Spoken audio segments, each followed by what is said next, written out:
to another episode of Your Codes. Today I'm going to talk to you about the Xamarin Forms Messaging Center. The Messaging Center isn't actually talked about a lot, and it can be very handy, but use with caution. It's basically a messaging queue, so you can send messages from within your application to any other location in your code without them having to know each other. So you can send a message from your, app object to any random page that you have in your code, and it can just transport some data to it and execute some code from there. Which is really great in terms of decoupling code, because they don't have to know each other, so you don't have any dependencies on them, but you have to be careful because there isn't any apparent link between them. So if you're going to start changing around your code, you have to make sure that you know the message is being caught somewhere and is handled appropriately. So it's not the best in terms of readability. Another thing that can help you achieve is scalability. It's very scalable. You can just add more subscribers to your message and do whatever you want in different places on it with just one single message. So in terms of scalability, it's also very good. There are actually some use cases where this can be very helpful. But again, if there is some other option, you'd probably be better off with that. So here you will see a very simple schematic of how the Messaging Center works. It's not really very exciting. You just have a subscriber on the left hand, which subscribes to the Messaging Center, which is something that is built in Xamarin Forms.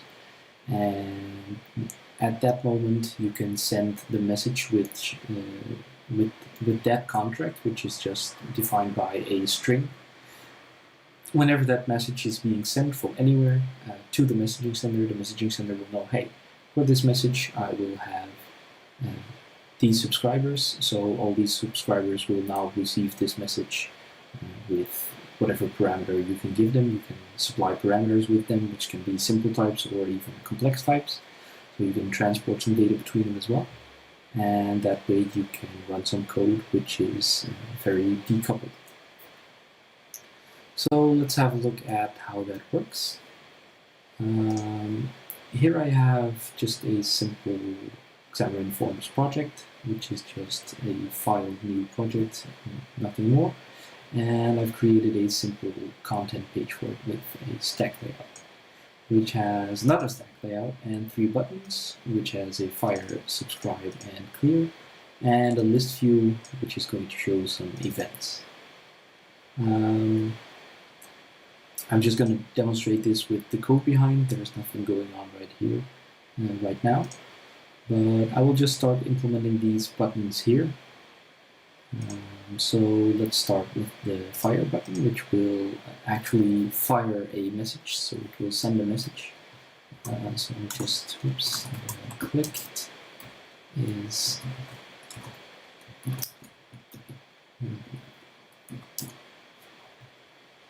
let's make this handle fire clicked so we can distinguish them a bit better. And here we're going to send a message, and it's going to be pretty easy because you can just say, okay, in the Messaging Center, I will send a message, and you can have to specify a sender. In this case, it's going to be the page, but it doesn't have to be the page. It can be any object instance that you have, so it might be some model that you have as well. And in this case, I'll just use the page. And I'll name the contract, which is tick. If you're going to use this a lot, you probably want to define these strings somewhere in a constants file or something, so you don't have a magic string somewhere accidentally. And you can also send along an argument. Right now it will just be a datetime.now, but it can be any type of object. And as I said, complex, simple, you can give your own models here. It doesn't really matter. But this is it, basically. You just send a message with this, send a message, and there isn't anything more to it. This is it. So this is for sending the message.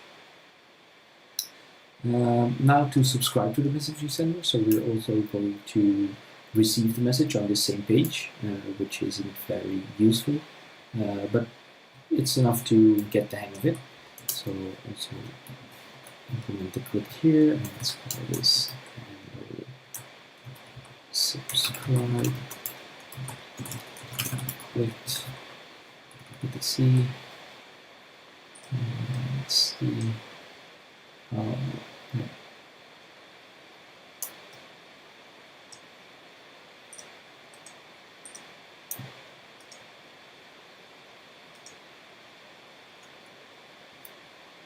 Okay, let's see.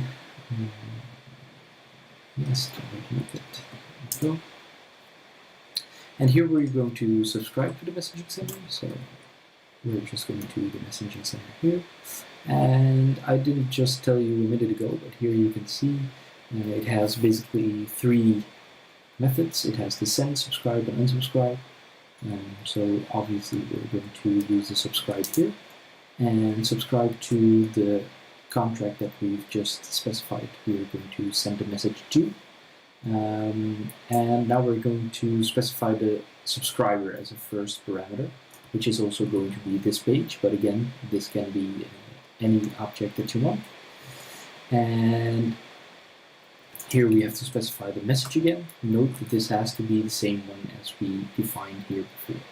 So again, you probably want to do something like this, but then in another file, private string tick contract is tick, and then do it like this. This way you will prevent some magic strings floating around. Okay, so what more? When we then have the callback, so this is the actual action that is going to be executed whenever a message is received. And you can just do it inline or create a separate method, which we're going to specify here. I'll just do it inline for now. And the object that we are going to receive here is going to be a date time, as we specify here. And to make it type safe, we have to specify it here in angle brackets, and then you first have to specify the sender, so the object that is sending the message. You do have to know that one. And in this case, that's going to be our page, because we specified the sender as this here. And as a second parameter here, we have to specify the type of the argument that is coming in, which is going to be a date time. And now it will know, sorry, I have to give it the 2, the sender and the arguments. So now we can see here that the S is corresponding to this, the page, and the arguments will be a date time that's coming in. So what we can do now is add this to a collection that I'm going to create here, which will be a public observable collection of, well, let's make this a string actually. And I name this events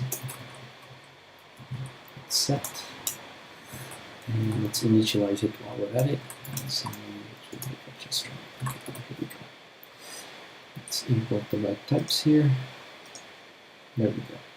So whenever we receive a message with a date time, we're going to say I want events.add, and I want to add a string, and let's say receive the message a toString. toString isn't really necessary in this case, but okay. So what's going to happen now is whenever a message will be received that has this contract, it comes from this page, and it has a date time, and the message is named tick. It will fire off this code and add an entry to my events collection here. So what we have to do then is set the binding context to this as well, so the events get bound to our list view we specified earlier. Actually, let's go there now to the list view here and the binding events. So let's preview this on iOS. Gives an exception, but it still shows the right thing. So here you see the three buttons: fire, subscribe, clear, and we're going to expect that the events will show up here.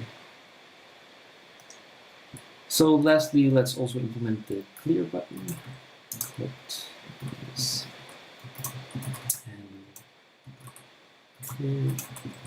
Click and generate a method as well. And this just clears the events we just did. I could also do this by some kind of message, but let's take the shortcut here.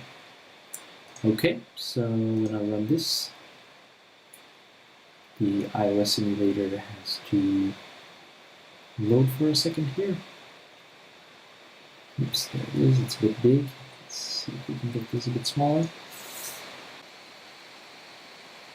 So here's our app coming up. We see the fire, subscribe, and clear because the simulator is scaled. We don't see the lines of the list view, but they're there, as you can see when I scroll. So if I fire now, nothing happens because no subscribers for a message yet. But when I click subscribe, I'm now subscribed to the message. So when I fire one now, you see that I receive a message at, well, the date and time, which it is right now. And if I fire again, another will come up, and another and another. And if we just pretend for a moment that we have multiple subscribers, so I can just say subscribe again. There's no infrastructure in place to detect that you're subscribed already from this place, so it will just subscribe 2 times. And when I press fire now, you will see that 2 at the same time will come up. And if I would do it again, then you get 3, and so on. So you can imagine that when you have 3 subscribers in different places in your app, and you just fire off a message, you can do 3 different things at 3 different locations in your code, which is pretty cool. Not always what you want, but it's pretty cool and pretty powerful. And with this, you can just clear the list again and subscribe again, so you'll get and that is basically what you can do with the Messaging Center. So that's all I have on this subject for you today. Please subscribe to my channel and let me know what you think. And until next time.